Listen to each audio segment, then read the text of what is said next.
Hey guys, real quick before we get started with the episode, our next in-person live event will be on January 22nd and 23rd in Fort Lauderdale, Florida. Now, this event is for our Mastermind members, and we open up a few guest spots. So we ran our first event this past September, and it was all around marketing. This event is going to be all about sales and communication. We're going to teach you our sales process, exactly how we've gone from charging $60 to $300 and seamlessly. So we're going to go through our exact process. We're going to help you understand sales. We're going to help it make it more accessible and more understanding, and really build empathy into your process so that you don't feel sleazy. I think out of everything that we do in our mastermind groups, I would hang my hat that our sales and communication process is second to none, and I really stand by that. So if you aren't involved in any of our programs and have any interest, I would encourage you reach out. You can email me directly, coaching@strivetomove.com. You and I can jump on a call and just see if that live event is a good fit. I promise you, whatever it costs you to get there for the weekend, it'll be worth 10 times that. I can guarantee it. And if it's not, I will have my checkbook there and I will write you back reimbursement for your entire expense. I promise you. I am that confident that if you come to this event, it will be well worth it for you. So today's episode, we have a treat. So I have Dr. Angie Francis from Rhode Island. And Angie is a very, very special person who you will understand that once you hear her talk. She was someone who joined our mastermind program, our Chiro Biz 101 first, which is the first step into our mastermind. She joined it 7 months before she opened her doors. And I had been meaning to get her on the podcast for a long time. And like anything, follow-up is the best thing. So I got a note from her this weekend saying, it's going to be my first month in business, and I've done over $10,000 of revenue. And she had projected that to happen in 6 months. And so she was able to cut that from 6 months to 1 month. And so I thought, what better time than now to get her on the podcast? You'll hear me dive deep with her on her mindset and how she got to this point, about why she was willing to invest in herself before it was necessary, before like shit hit the fan, so to speak. And we also talk about building a niche, which I would recommend for everyone out there. Maximally important. I think she's just scratched the surface of what she can do. She's an amazing person. You can tell how she communicates. You can tell why her patients love her. And again, she's 2 years out of school roughly, I think, and she's a month into her practice, and she's already doing 10,000 in the first month. I mean, the sky is literally the limit for her.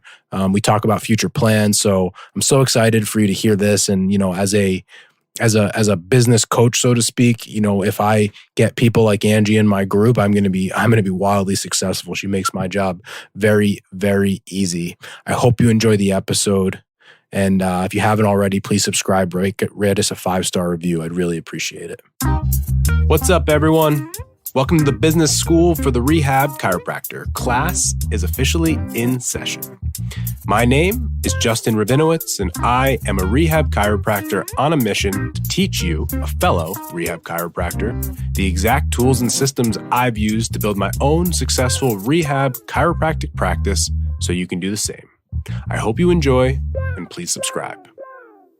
All right, Angie. So we bring on guests on the podcast because it's one thing to hear from me, but I like to talk to people like you who have had success to share with others, to let them know it's possible. So I got a message from you a few days ago, your first full month in business, and you're going to do over $10,000 of revenue. So first, congratulations. Thank you. Super excited.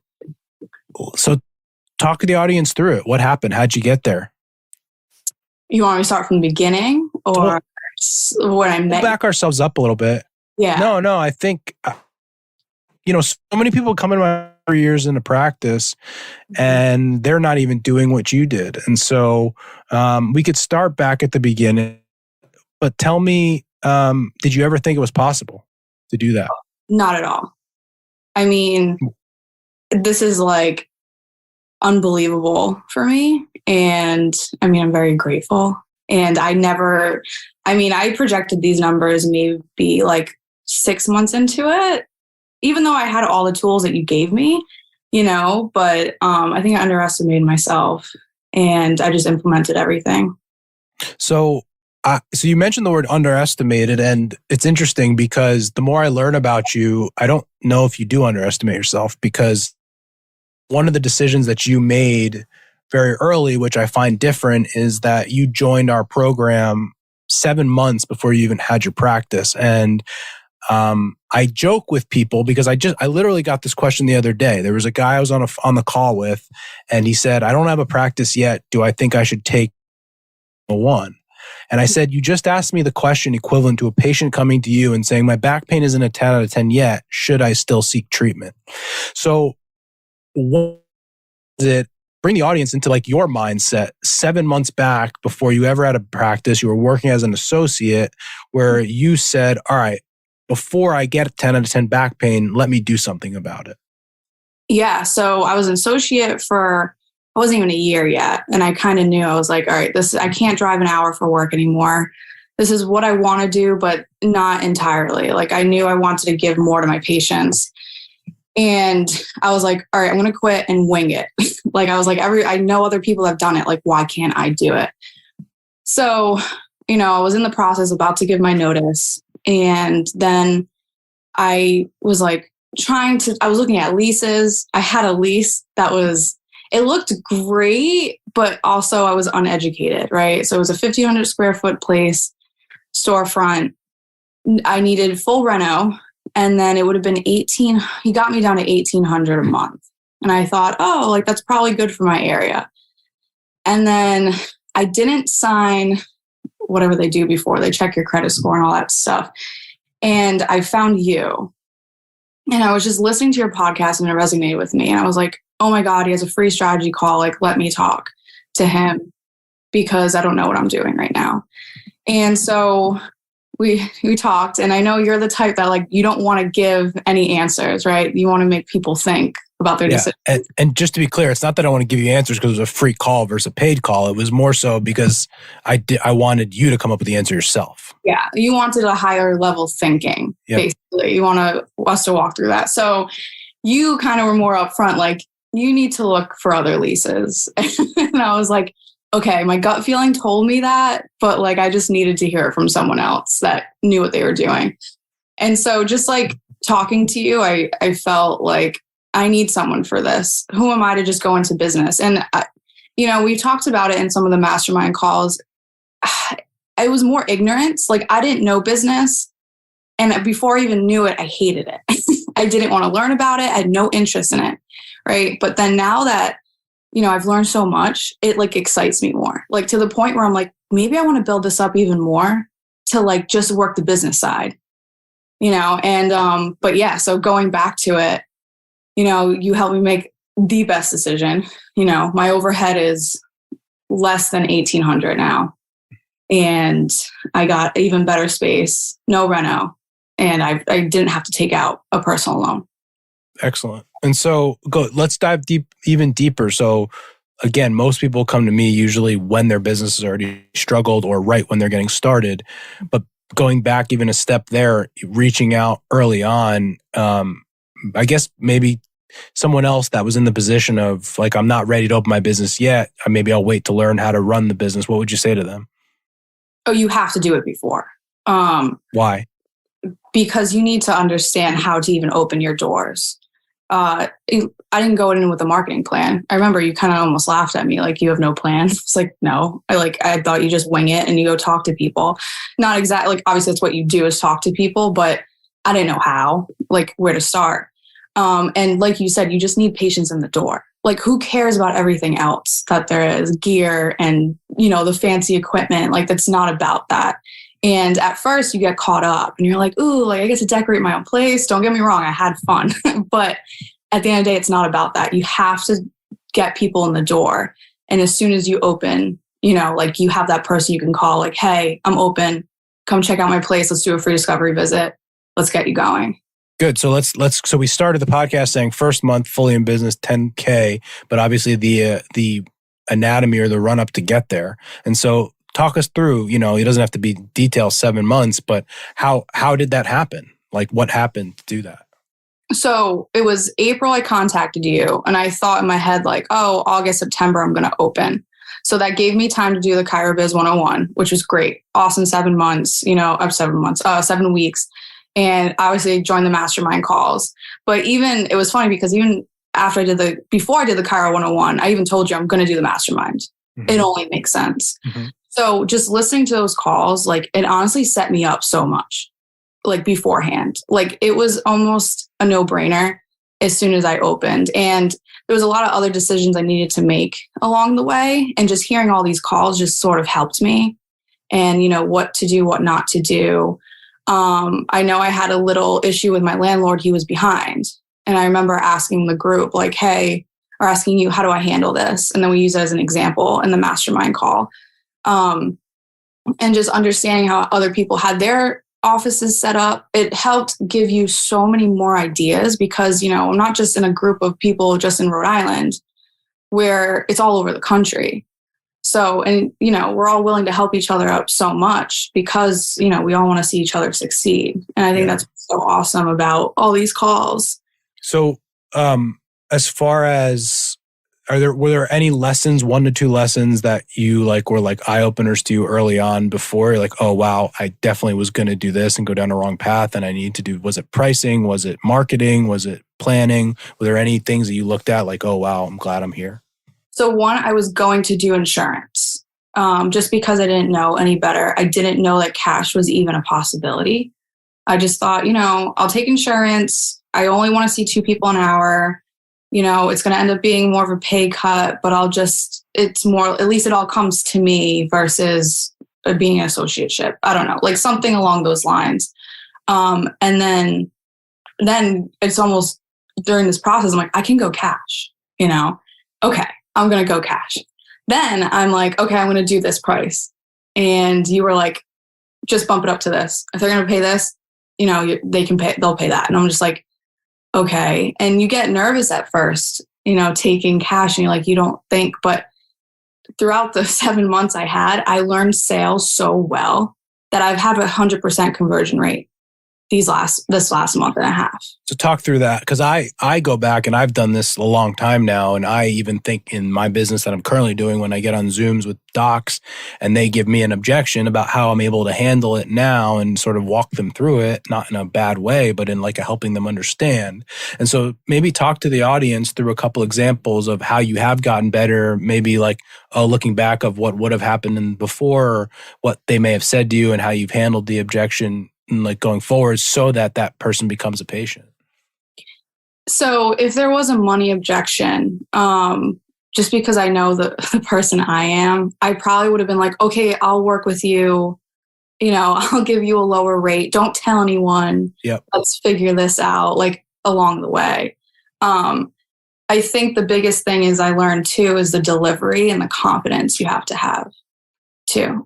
This is my set price. Mm-hmm. This is what you do if you pay in full. And then this is if you don't pay in full, we can do a payment plan. Yep. I think that's, the biggest takeaway I feel like I got from especially the sales part. I might not be answering your question, right? No, it's good. It's good. But yeah, the confidence piece and the delivery. I mean, it's all about the delivery. And if I didn't have that and getting all the examples I did from you and everyone else, I don't know how well I would have done, knowing that I'll be like, okay, I'd get shy and I get awkward about my money situation and I'd give people a free pass or, we figure out something else. But then at the end of the day, right, how am I going to make the money that I want to make and sustain a living? That's right. At the end of the day, that's what it comes down to is that I need to live, I need to eat. Yeah. And I think at the most basic level, what you said, people will resonate with on, as soon as you'll get a money objection at all, it's like, oh, okay, I don't, I can charge you less or I don't have to charge you at all. I just want to get you in the door. It's the desperation. And, I think one of the things that you're pointing out potentially in the mastermind that's so valuable is you learn by hearing other people. So you've almost gone through it without having to go through it. And so the first time that you got a money objection, it wasn't actually the first time you heard a money objection. It's I've heard this before. I can draw on that experience. Exactly. And I'm not going to lie. I'm not the one to speak up in the mastermind as much, but I learn from examples and just hearing everyone else. I absorb that. I write it down and I'm just I always look back at my notes and I'm just okay, Like, what would I do instantly in that situation? And then I wrote down like the key things that you guys would have done differently or would actually do during that process. And I think one of the things that I've realized, which I'm sure you have as well, is like people are people. They could be in Mississippi or Tennessee or California, and there are nuances, and I respect it. But it's the same things over and over and over again. And when you have surrounded by a group who's doing what you're doing and they share their experience, like I think for me, like you, that's been the most valuable piece in my groups that I'm a member in, is I've seen what happens. I've seen sort of where it can go off the rails. I've experienced it without having to experience it. And so you almost like crowdsource a little bit. It's like going around a case study. Like when you have a case study of a patient, you hear about this patient case. You might not have faced that yet, but when you do, it's like, all right, I remember hearing about this and seeing it. Yep, for sure. Can I go back to, you said 2 points. So that was the one thing. The second thing I want to talk about is having that niche. I want to say that it almost, I was talking to Ashton about this, it almost makes it easier. No, it does make it easier. To sell 1,000%. And so what is your niche? So it's women's health, more specifically pre and postnatal. I treat everyone right now because I'll have, women, like, oh, my husband and all that type of stuff. But when I tell you, when one of my patients comes in and she's like, I had such a bad experience with my first pregnancy. And I show them that I have something that could be a solution for them, something they didn't try either. Like that's huge for them. They want to avoid feeling that pain. When I had one of my patients, she didn't sleep and for like almost her 9 months. And so she's like, and I don't want to say it's desperation, but it's like, if I can offer them something that's completely different and gives them a glimmer of hope of like, okay, this second pregnancy won't be like this, that's huge for them. And, I do something specific where I do the Webster technique, which a lot of people do know. A lot of pregnant women do know about that.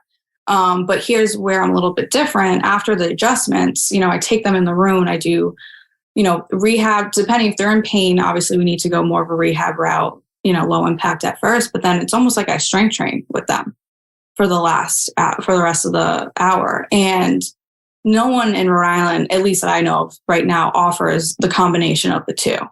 So that's where I stand out. And that's where I want to get my name out even more. And I'm in the process of doing that. And I have people driving 30 minutes for me right now.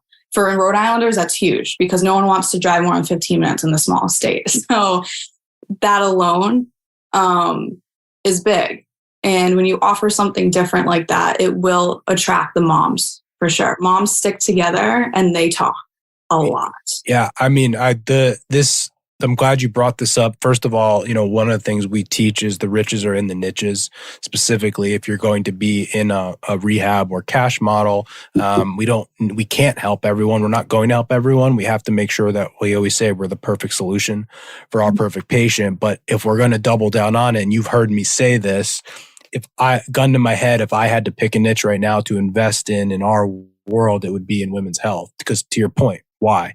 What is important about a niche? Number one, is it painful? Not basically physically painful, but emotionally painful. And so like for a mom that going through pregnancy, there's nothing that's more dramatic than either her being in pain or her potentially not being able to kind of have the pregnancy she wants or delivery she wants, or God forbid anything sort of beyond that. And so if someone can come in and be a solution to that, who understands their problems, who focuses on that, it's massively valuable. And then to your point, moms stick together, whether it's Facebook groups or whether it's coffee or whether it's whatever the groups are, like moms talk. And even in our practice, if we have males that come in, still most of the time it's like their wife referred them. And Yep. so, we just realize many times that the moms or the women are sort of the ones that make those decisions in the household.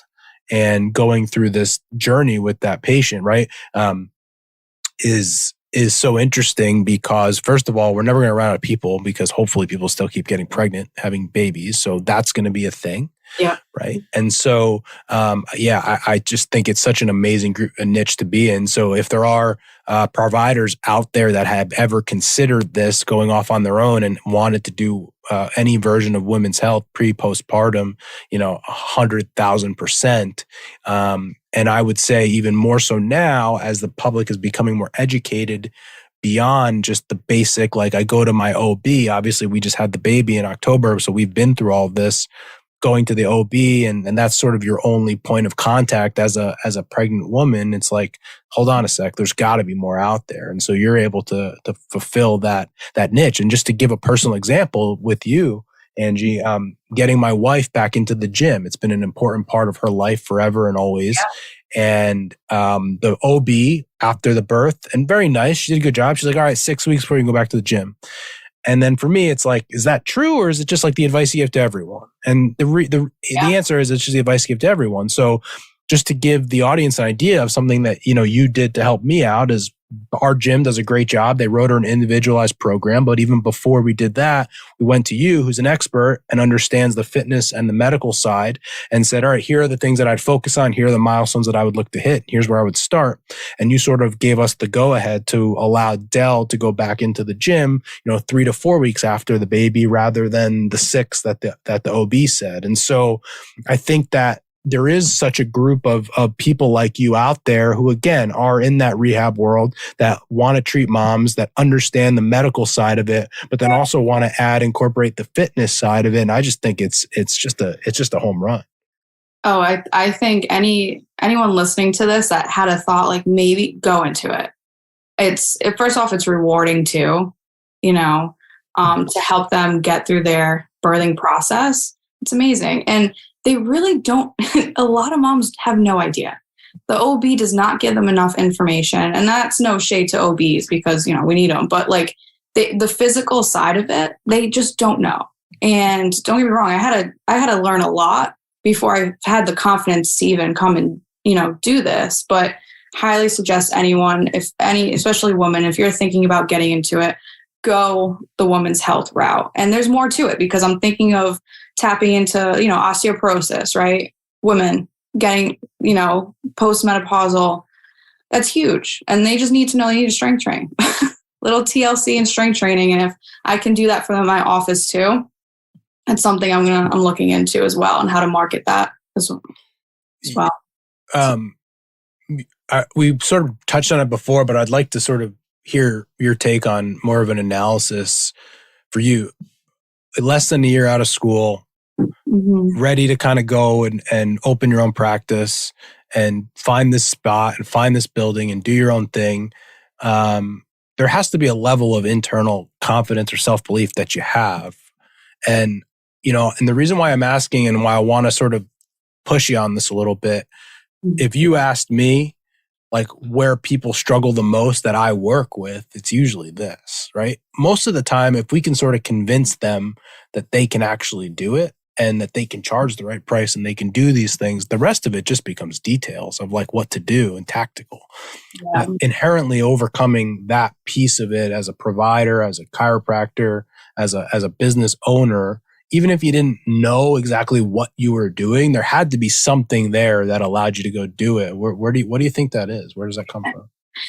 I mean, I'm the epitome of an emotional roller coaster when it came to this process. I'm like, I'm going to do it. Why not? And then I was like, oh my God, what am I doing? And I still do it today, honestly. The big thing that helped me, obviously I'm in a situation where I'm not married and I don't have kids. Anyone who's in my situation, if you're thinking about it, this is the time to do it. Honestly, absolutely the time to do it. I do have a really great support system at home though. Knowing like, what if I run out of money in this process? Like I do have the support. And I think that kind of gave me like the peace of mind, like all else fails, I have people to fall back on. But that being said, the combination of the two, what's going on in your life, it helps give you the confidence, like, why not? You have to leap, you have to jump, and just because you'll sit there and wonder, would have it worked if I did it then, or, your life happens and you're like, crap, I should have did it back then when it probably was going to be easier. Mm-hmm. That was a big step for me and the big realization, like, if I'm not happy, like, I have to create my own happiness, and this is the time to do it. And, I'm thinking of my future self and my future family, and I want to set myself up for success. And that kind of gave me all right, here we go. And now I just need I need someone to tell me what the heck to do. Yeah. And so and that's what I found you. So I think what you just walked through, and again, some people never get here because they can't get above the just emotion of it all. Of, everyone's situation is different, and some people might say, "Oh, well, that's her situation, good for her," but that's not the point, right? The point is that you sort of, and I do this with people all the time. You walk through it very objectively of like, okay, so if I do try this and it doesn't work, then what? Okay, well, I have something to fall back on. And I can go get a job, and I have support, and I have this, and I have these things. And if I'm going to do it, I'm going to do it now. It's going to be more scary later. And again, those are very logical things that when people hear them are like, oh yeah, it makes sense. The problem is so many people never get beyond just taking the leap to do it because they can't get to the next steps. I'll give you a great example. I'm sort of giving a little bit of inside baseball here. I get on Zoom calls with prospective clients that want to take Chiro Biz 101. And the last 2 or 3 that I got on, and it's like, I'm not sure, I can't do it now. It's expensive. I don't have the money to do it. And we get to the point where I say to them, listen, they finally, I have the money, but they're afraid of spending it. And what I say to them, I shouldn't be saying this, but this is what I say. I said, listen, if it comes down to it and you call me in 3 weeks because you literally cannot eat, you're destitute, you cannot get food on the table, I will send you a check. I don't want you not to eat. That's not the point of this. I'm not trying to make you, but again, and when I get to that point with them, most of them are like, all right, like I'm going to be fine. I might not want to. It's a little uncomfortable, but I need to do this. I want to do this. And if I don't do it now, some guy said, if not now, when? Right. And so whether it is starting the business, whether it is taking a course, whether it is a patient committing to care with, whatever it is, it's the same sort of emotional decision making where you had the ability to, understand there are emotions attached to it, but I can walk myself through and say, all right, like if that happens, then what? And if that happens, then what? And if that happens, then what? Another example, people laugh at me when I do this because they realize it's silly of like, what if I charge this and someone, they can't afford it? I said, okay, so then what? Well, what do you mean then what? So if it's too expensive, then what happens next? Well, they say they can't do it. Okay, and then what do you say? You say, okay, and then what do they say? And then they leave the office and they said, then what happens next? And then they stop and they're like, nothing. I said, okay. But they didn't walk through that progression of it's okay, right? Most of the time we can't get there. Well, if you take my example, I contacted you when I still had my full-time job. So like I had the money. Like it's almost like if you can take it do what I did.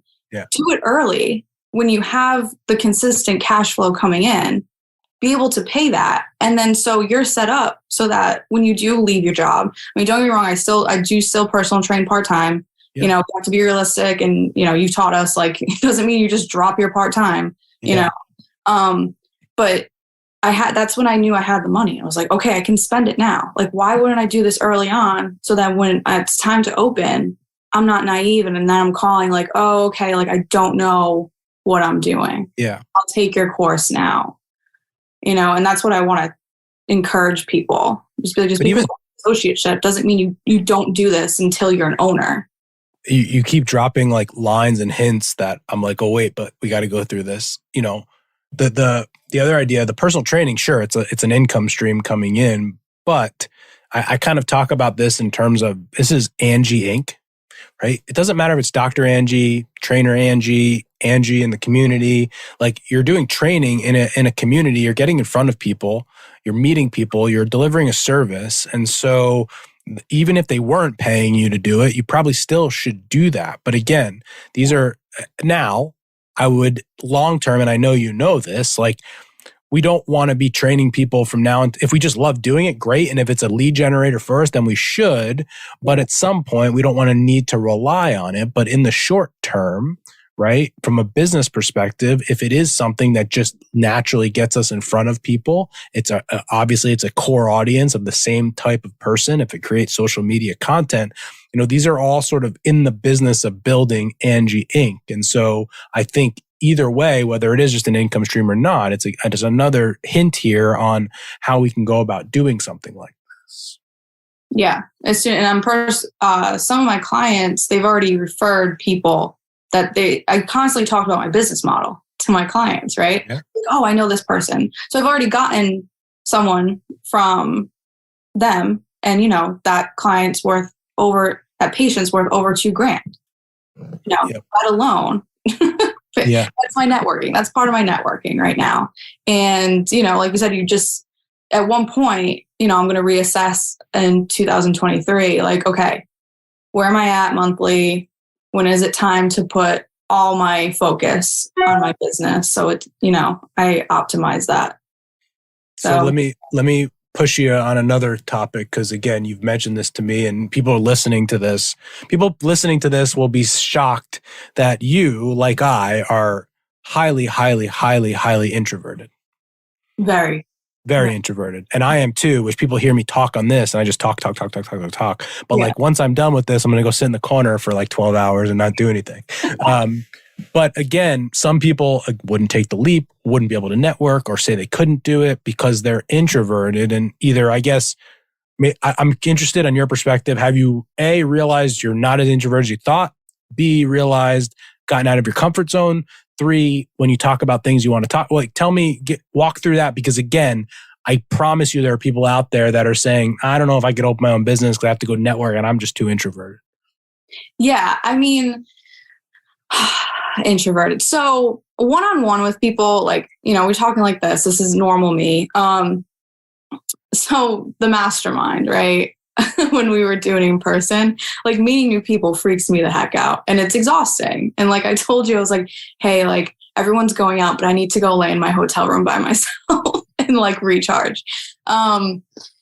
So that can be hard for people, but what it is, it's like you need to get out of your comfort zone. At the end of the day, it's like you sit there and you have a pep talk with yourself and you're like, okay, suck it up, just go do it. It's only going to be X amount of time of your life and it's going to be worth it. And you constantly have to kind of pep talk yourself like, okay, it's almost done. The day's almost done. Go do it. You got this. It's fine. Like, you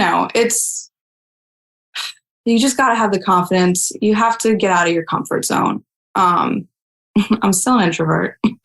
I like to have my alone time. But it's all about getting out of your comfort zone at the end of the day.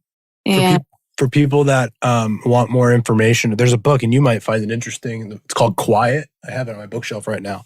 Quiet, by Susan Cain, and it was basically a book about introverts. And what I gathered from that book was a few things. Number one, and I think for all of us, we're in this kind of journey of self-exploration about what it means. And most of us would say, oh, I'm introverted. That means I'm shy, or that means but it actually isn't that. The easiest example that I thought she talked about of what an introvert is essentially, how do you recharge? There are certain people that recharge by going to happy hour and going to the bar and doing the thing. And it's like, it's dreadful for me. Right.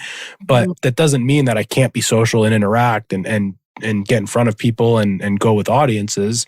It's just that in order for me to sort of recharge myself, I need to be in that situation. By the way, same thing that you did after those masterminds, day one, it was like, how quick can I get out of there, go home and just sit there? And then the day after, even more, like for a day and a half, I couldn't talk to anyone. Yeah. And so, that doesn't mean you have to be shy. It doesn't mean that you hate people. It doesn't mean any of those things. And what I find is interesting. So like when I'm speaking about something I'm interested in, I'm going to talk a lot, which is why I never, since the day I've been, able to go out and bar, I hate going to the bar because nobody talks about anything important that's interesting. And so it's irrelevant to me. But if I get in a room with business owners, I love it. And I'll be the most talkative guy there because it's something that I'm interested in. Yeah. And that's what I mean by the confidence. It's like knowing the topic that you're pro at, right? And that you know so much about. That's when it's easy to just like, all right, I can go do this. Yeah. And then when it, like you said, you're in that other social situation where like, oh crap, we're not talking about business. Okay, I just need some time to myself. Very cool. Excellent. And so first month down, we're going to have a good month.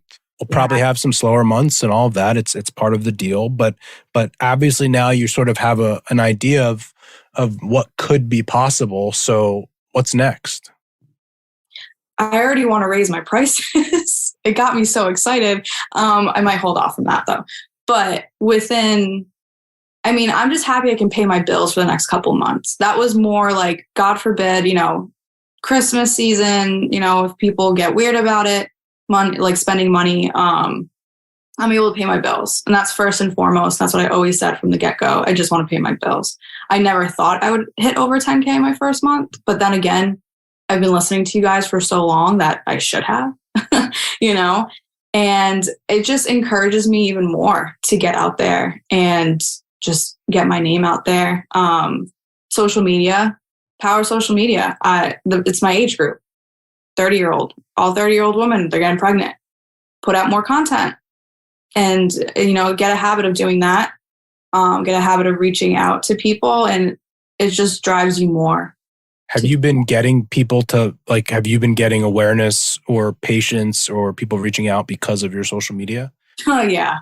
I never thought, honestly. Half my patients right now are from really just Instagram alone. What's your, I will do it at the end, but what's the handle so people can go follow you?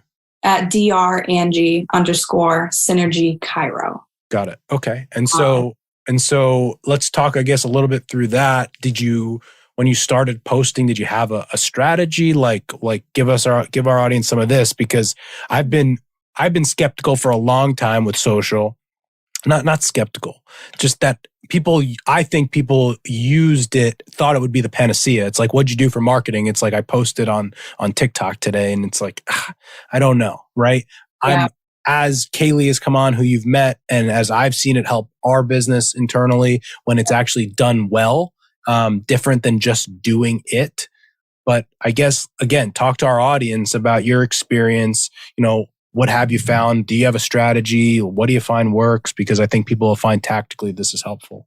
So based on you have to look at my niche as well, right? So it's my age group of women a lot of the time. And I had to keep that in mind. So I remember when we did the Marketing Monday, I was like, all right, I'm about to launch a social media. And I think obviously we all look at Jeremy. He's like the one, with social media. And his suggestion was, create your own business account.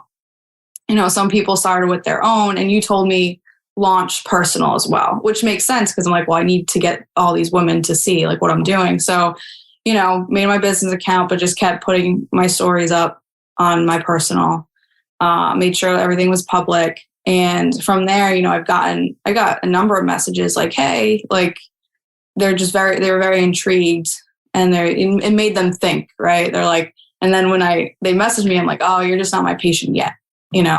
Like that's how I would look at them. Like, okay, cool. Like, how do you decide what to post? So obviously I listen to what patients say.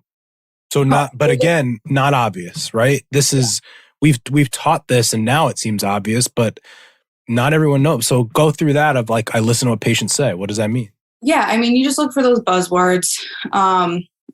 For example, you text me about Dell. And I was like, oh my God, that's a thread right there that I can post about. Like why? And like it comes to you at first when you make your social media, you're a little bit nervous. You're like, oh my God, what am I going to do? Like, and you're starting to think of stuff, and then you make it harder than what it has to be. And then we just listen to people talk. You're like, oh, okay, there it is. Yeah.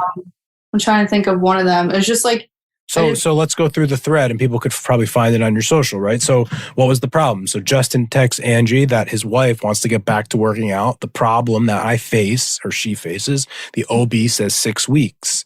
And in our world, it's like, well, she feels okay, but the OB said 6 weeks. So it's always sort of in the back of your head, like, oh, we don't want to ruin this thing. And she feels good, but maybe it is 6 weeks. And so the problem is like, now it's like, what do we do? We're stuck. What do we do? And so when you gave some context on like, here's where we start. Here's what you should look out for. And then at this point, this is when we incorporate the next step. Now it's like, okay, this is interesting.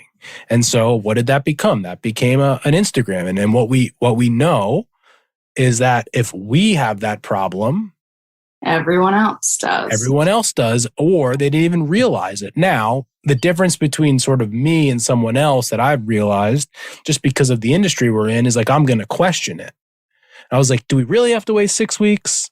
And so at least I could ask the question and have someone like you, I could kind of bounce it off of. Now, for most people, number one, they wouldn't even question it, right? And so you putting that up on social media might give a mom who had the same experience as Dell, she's worked out, she feels great, and she's just going to sit in her house for 6 weeks. She might say, wait, maybe I don't have to, right? Yeah. But I still don't know what to do, which is where we fell into. We didn't really know we knew it might not be true, but we didn't know what to do next. Mm-hmm. And so that was where that came in. And you're right. Becomes a post. Yeah, 100%. So you mentioned some other things that you might want to like pre and postpartum, and you mentioned osteoporosis, but women's health. What are some of these crazy ideas that you have had that you might want to explore? Definitely the postmenopausal. I do have an older female woman. She's in her 70s, and she, like, you look at that generation and they don't lift. And I'm just like, imagine, and I have a DO that I go to, very pro chiropractic. And I know I can reach out to her and let her know, like, this is what I do. And this is how I can educate these women, that might have osteoporosis, like severe osteopenia. I was thinking about that. I was thinking about dabbling in young athletes because I do train them, and just the importance of strength training. I'm trying to see how I'll give you another one. I'll give you another one. Allison Feld, who we both know, what she's looking into is figuring out how to partner with doulas. Oh, I'm already contacting doulas. So that's part of it. I have to talk to doulas. Not only talk to them, but potentially figure out how to work with them, right? So again, imagine Dell's situation where you work with the doula. And so we started talking to the doula, 8 weeks prior to birth. And she helped us figure out a birth plan. Again, I don't know. Birth plan, all these things before. And again, she walked with us through, and then she sort of threw it in of like, hey, and I also help after the birth if you're interested. And we're like, yeah, we are. So we're doing that. But now imagine if Dell didn't have a gym to go to, right? But now all of a sudden it's like, all right, we've got the with you're involved, we got the birth, and then the doula can help after, but so can Angie work and to do the rehab and get them back, right? Which, and again, Dell had a very a great pregnancy and a great birth, but not everyone's so lucky. That's very true. And so there's so many opportunities and avenues there. Yes. So for people out there, I know we talked about a lot of different things and you gave some really good advice, but what is something that I didn't ask you that I should have? Today? Or any other time? No, today. Great question.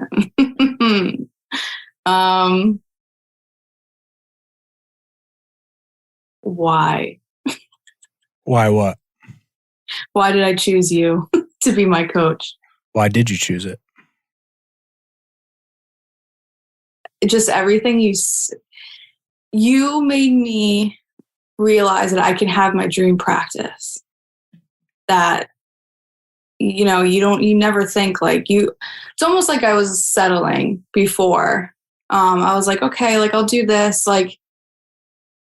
I'll make it work somehow. It might not be everything I thought I could do, but all right, I'll make a good living. And it's still paid all that money for student loans.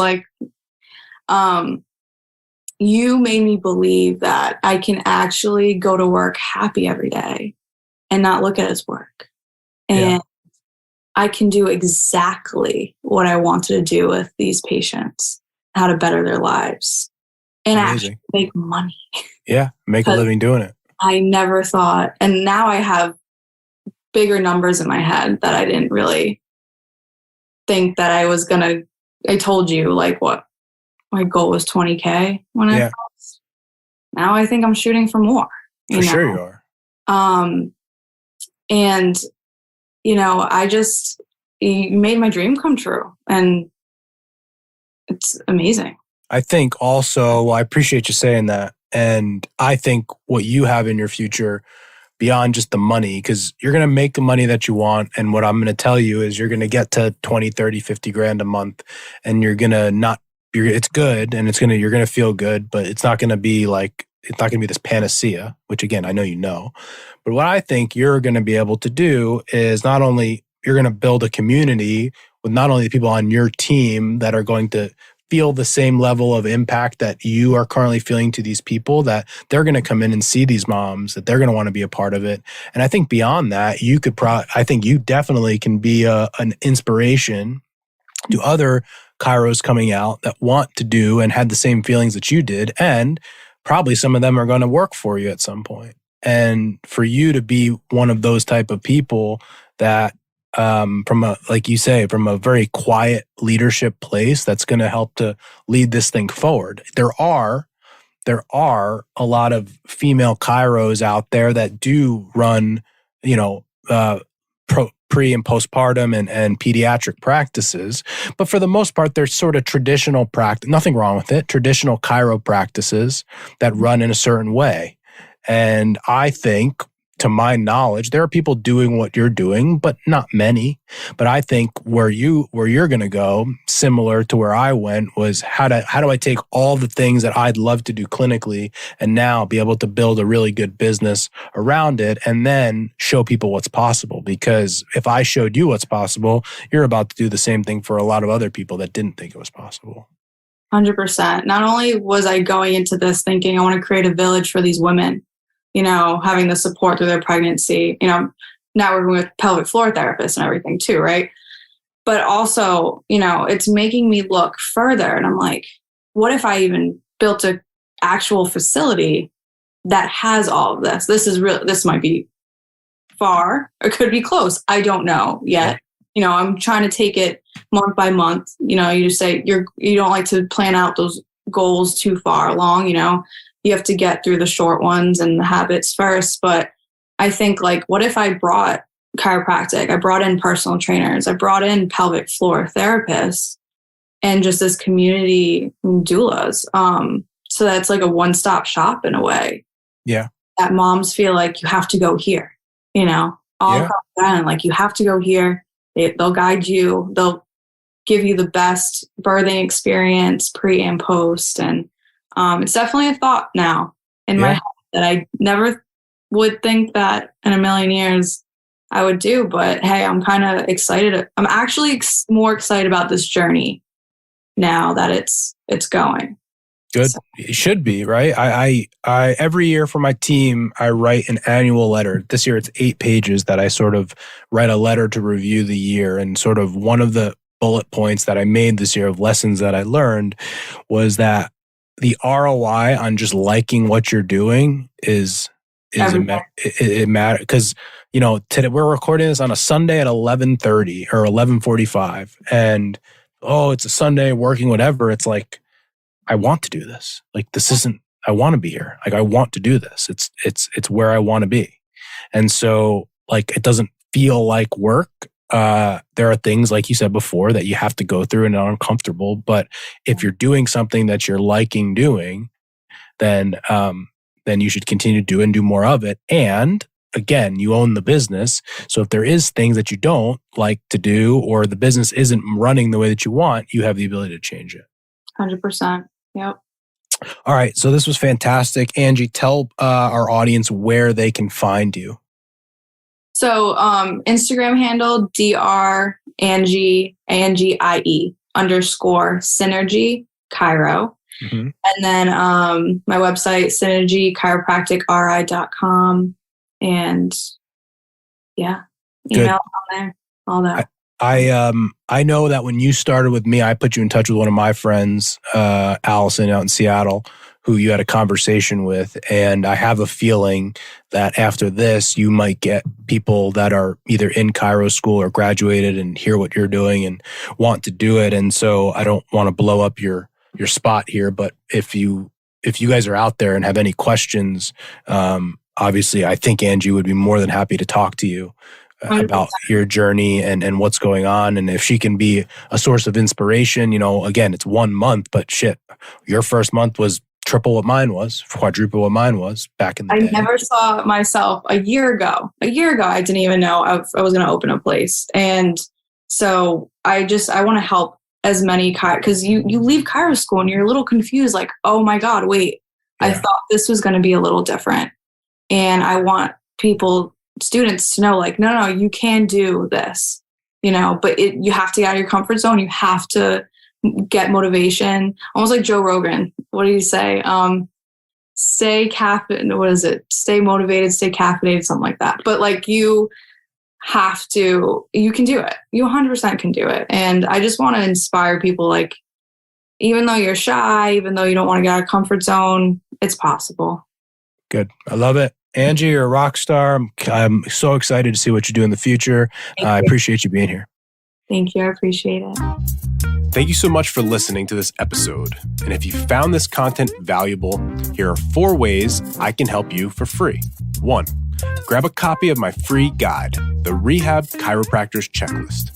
You can get that at go.drjustinrabinowitz.com/guide. That's go.drjustinrabinowitz.com/guide. 2, go ahead and give me a follow on Instagram at Justin Rabinowitz, where I post business content. 3, subscribe to my weekly newsletter by sending me an email at coaching@strivetomove.com. And 4, leave us a 5-star review so we can gain access to more influential people and bring those lessons back to you.